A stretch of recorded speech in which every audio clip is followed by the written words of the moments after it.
I would like to present Performance Management Indonesia versus Thailand, What's the Key Insight? This video project is part of final exam, Manajemen Kinerja, Kelembagaan, Sektor, Publik. Presented by me, Sylvia Sarumaha, Faculty of Administrative Science, University of Indonesia. Here is the country profile comparison between the Republic of Indonesia and Kingdom of Thailand. As we can see, these two countries have different aspects in terms of total areas, ethnicity, formal language, religion, population, government, and currency. So why Thailand? Because it's one of the world's largest exporters in 2017, the country recorded promising export growth of 6.8%. Thailand 4.0 policies are improving production capacity. The Industrial Estate Authority of Thailand has invested $63 million in new smart park. Thailand currently has more than 70 industrial estates across the country, offering more than 256 million square meters of cumulative supply, with a labor force of over 38 million, strong governmental support, and Asia's second largest economy. Why Indonesia? Indonesia is the largest country in Southeast Asia. It's one of the world's fastest growing middle classes. According to McKinsey, around 90 million Indonesians will join the consumer class by 2030. Yearly population increase of 3 million people. The population is not just big, but the demographics are also highly favorable for a long-term economic growth. Urbanization. Indonesians are quickly becoming an urban nation. It means that more people are entering consumer class and looking to consume products and services. Biggest economy in Southeast Asia, because Indonesia has by far the biggest population in Southeast Asia and has the biggest total GDP. Here is the strengths of Thailand. 1. Easiness of application procedure. Thailand is ranked as the 21st easiest place for doing business in the entire world, as per World Bank's 2020 ranking, which includes ease of doing business from the bureaucratic procedures and the application process and costs involved. 2. Open and welcoming economy. The Thai business community always loves to welcome foreign investments and companies who have a desire to establish companies in this country. World-class ready-made infrastructure is easily available for businesses to run their operations smoothly. 3. Reasonable taxation. The reasonable corporate tax which an establishment needs to pay to the Thai government. It may range from 30% to 10% depending on the amount of profit made by the company. 4. Sufficient infrastructure.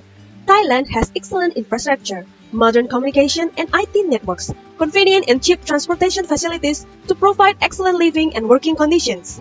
5. Affordable business costs. Business and operational costs like office rental space is very affordable and reasonable as compared to other countries. 6. Convenient regional transportation. Thailand is popularly known to be the hub for transportation, not just nationally but also throughout the Southeast Asian region. Here is the strengths of Indonesia. 1. Sound economy. Indonesia is an emerging global powerhouse in Asia. Indonesia is the largest economy in Southeast Asia.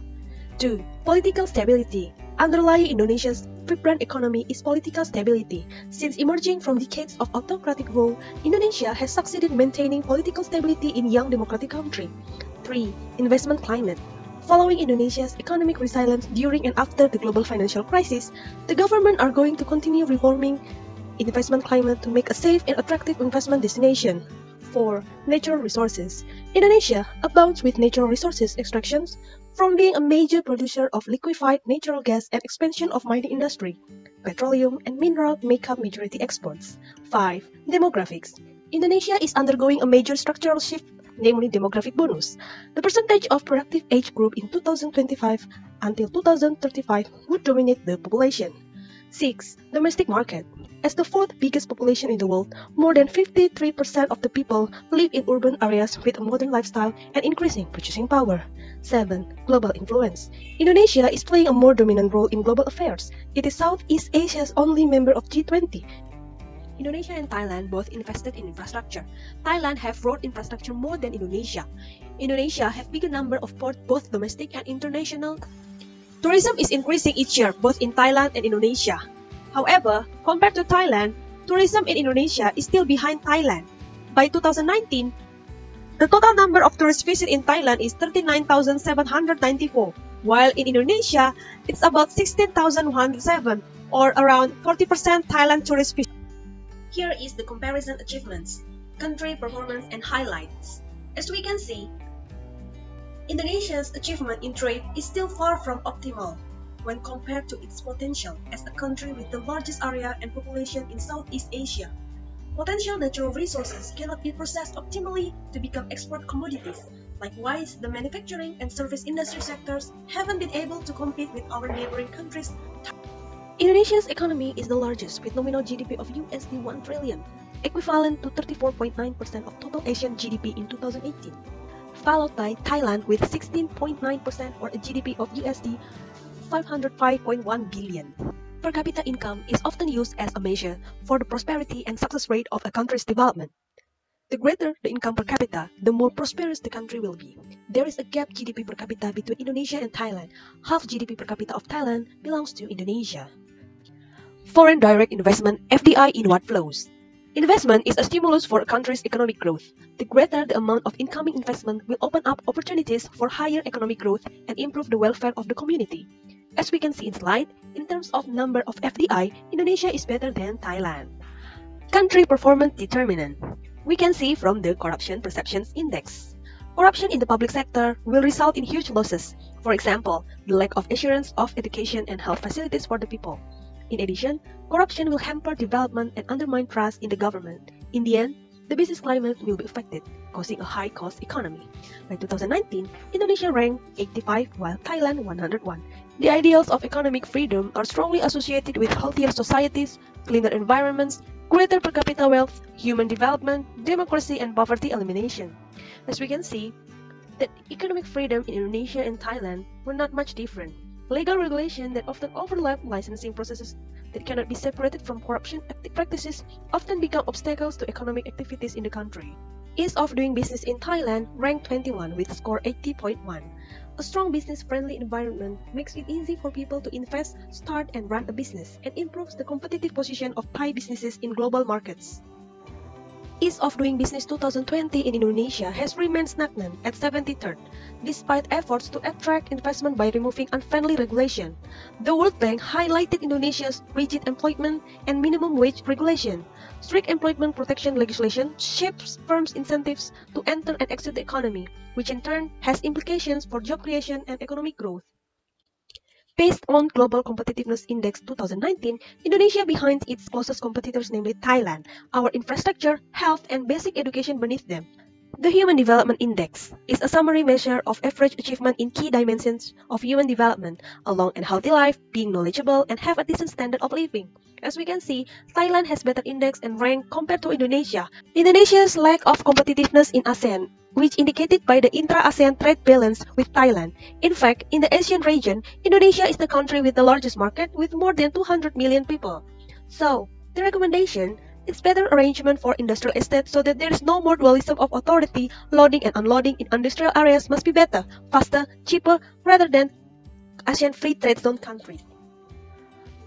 Jakarta and Thailand are home to a young, educated, increasingly urban and aspirational population. Consumers in this region demand higher quality products and services and present opportunities for businesses hoping to capitalize on the growing consumer market. The government must help prepare the younger generation to face the demands of an increasingly integrated economic area through education and training. As more people migrate to cities like Jakarta and Bangkok in search of better opportunities, they are creating pressure on existing infrastructure and job markets. So, the recommendation for government needs sustainable solutions that require innovative approaches. The issues range from affordable housing to quality healthcare and low-cost education that invites governments to work closely with private sector and non-government organizations. Digital transformation is seen as the potential to build and develop digitalization in the economic sector. The potential countries in the ASEAN region also has a strategic potential to contribute to the growth of the digital economy, whether using the internet for shopping, banking access, transportation services, or even ordering hotels and entertainment tickets. There is still minimal support, especially in infrastructure and education for the public, so that there is unpreparedness in transforming the existence of information technology. This is why then the trend of digital transformation and the digital economy is inseparable from digital disruption. So, the recommendation, attention to the quality of human resources and digital skills, is no less important than connectivity. The era of globalization accompanied by digital transformation requires the quality of human resources who have digital skills so that they can influence economic development. Therefore, Indonesia and Thailand should have skilled and educated human resources. The conclusion, Both Thailand and Indonesia have their own strengths and uniqueness to bring their best power in maximizing their potential. However, from other indicators, we are still behind Thailand. Indonesia's total trade, foreign investment flows, and per capita income are not proportional to its potential. We haven't been able to optimize all the existing potentials. Indonesia's economic freedom is also still constrained by legal rules and government policies, while the ease of doing business is hindered by an inefficient bureaucracy. In the end, our global competitiveness index is still below our neighboring countries. Bureaucratic reform with the aim of improving public services must also be carried out in government agencies. Application of IT to facilitate and accelerate service in the public sector. Without any planned steps, Indonesia will continue to fall behind and lose the competition.